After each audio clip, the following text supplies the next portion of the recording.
Hélas, le voyageur errant dans l'Italie, où des siècles d'hiver la splendeur abolie, retrace à chaque instant les caprices du sort. Devrait-il s'enflammer d'un si vague transport?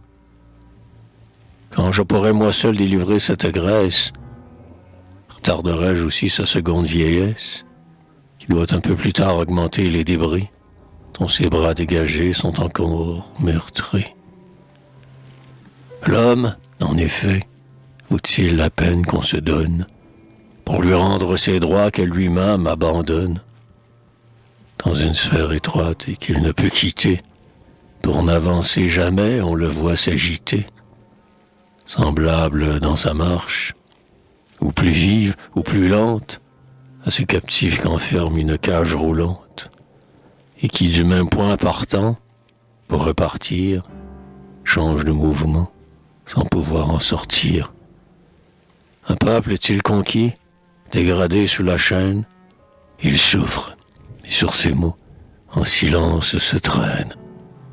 Ces mots sont-ils poussés jusqu'à l'extrémité? Il se retourne alors, crie à la liberté. Il combat, il triomphe. Il cesse d'être esclave. Il devient grand, illustre, aussi sage que brave.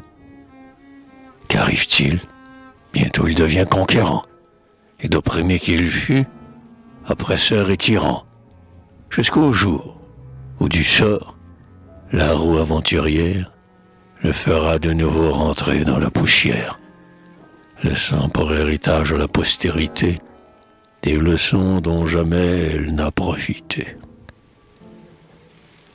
Le philosophe seul y lit, s'il daigne lire, que l'homme, tel qu'il soit, ne vaut pas qu'on l'admire, qu'indigne également de haine ou d'amitié, on lui doit tout au plus un regard de pitié.